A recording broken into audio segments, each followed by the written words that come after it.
A ver, pensemos en esto por un momento. ¿Cómo puede ser que un estereotipo, algo que escuchamos casi sin darnos cuenta, esté conectado con problemas tan graves como la violencia? Bueno, hoy vamos a desarmar esa conexión. Vamos a ver cómo las ideas que aprendemos sobre lo que significa ser hombre o mujer pueden, poco a poco, construir las bases de la violencia. Y también cómo la sociedad intenta responder a eso. Para guiarnos, vamos a usar un documento de capacitación oficial. Ok, empecemos por acá, con algo bien concreto. Miren esta tabla. ¿Les suena familiar? A ver, si un nene es insistente, es tenaz. Si una nena lo es terca. Si él es audaz, es valiente. Si ella lo es impulsiva. Él defiende lo suyo. Ella es egoísta. Acá, justo acá, está la raíz de todo.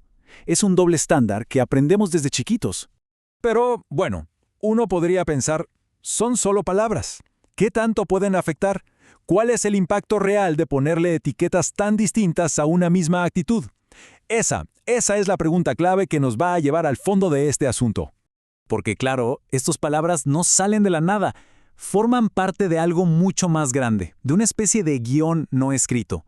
Un conjunto de reglas que la sociedad nos da casi al nacer y que nos dice cómo se supone que tenemos que ser y actuar. Y para entender bien ese guión, es importantísimo separar dos conceptos que a menudo se confunden. Por un lado está el sexo, que se refiere a nuestras características biológicas. Con eso nacemos. Pero por otro lado está el género. Y eso es otra historia. Es una construcción social, un paquete de ideas y expectativas que cada cultura asocia con ser hombre o mujer. No es algo innato, es algo que aprendemos. Y acá está el punto crucial, ¿eh? Este guión no es parejo, no es neutral. Como dice el documento, muy a menudo valora más las características que se asocian a lo masculino. O sea, no se trata solo de ser diferentes, sino de que se crea una jerarquía, un desequilibrio de poder desde el vamos.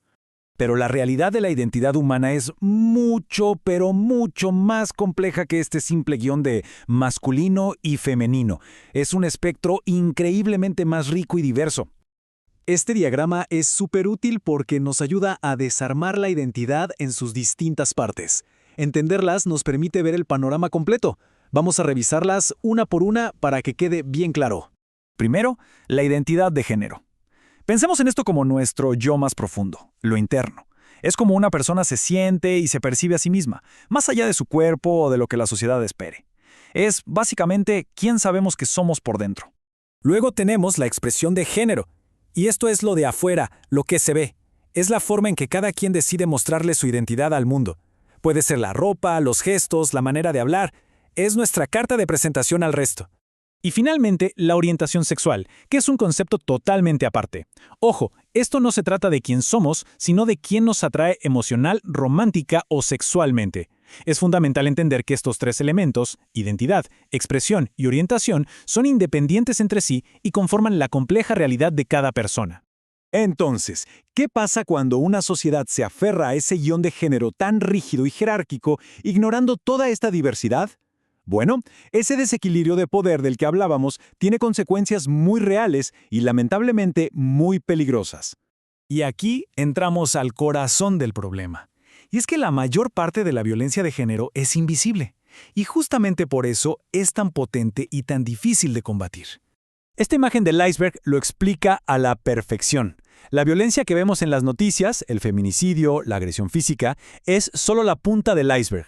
Pero por debajo del agua, sosteniendo todo eso, hay una base gigantesca de violencia invisible. El chiste sexista, la humillación, el control económico, el lenguaje que degrada.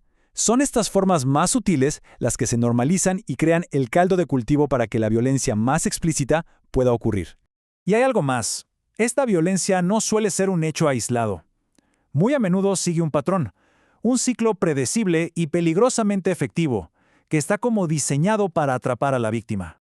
Este patrón se conoce como el ciclo de la violencia. Como se ve en la imagen, es un círculo vicioso que se repite y cada una de sus fases tiene un propósito que hace que sea increíblemente difícil salir de ahí. Funciona en tres etapas. Primero está la acumulación de tensión, donde el ambiente se pone denso, hostil. Luego viene la explosión, el acto de violencia directa. Y después, y esta es la parte más tramposa y clave, llega la luna de miel. El agresor pide perdón, jura que va a cambiar, se vuelve cariñoso. Esta fase genera una falsa esperanza y refuerza el vínculo, asegurándose de que todo el ciclo vuelva a empezar. Entonces, el punto crucial es cómo empieza una sociedad a reescribir ese guión, cómo se rompen estos ciclos a gran escala. Muchas veces, y es muy triste decirlo, se necesita una tragedia para forzar un cambio de verdad en el sistema. En Argentina, esa tragedia tuvo nombre y apellido, Micaela García. Una joven de 21 años, activista, llena de vida y de proyectos. Su femicidio dejó al descubierto una falla terrible del sistema. El responsable ya había sido condenado por violación, pero un juez decidió liberarlo, pasando por alto informes de expertos que desaconsejaban esa decisión. Fue una demostración brutal de la falta de perspectiva de género en el Poder Judicial. La conmoción social fue tan grande que el legado de Micaela se transformó en una herramienta de cambio. Así nació la Ley Micaela, que ahora obliga a todas las personas que trabajan en el Estado argentino, en todos sus niveles y poderes, a capacitarse en género y violencia de género. El objetivo es que una falla de ese calibre no vuelva a ocurrir nunca más. Y esta capacitación busca, entre otras cosas, derribar mitos que permiten que la violencia siga existiendo.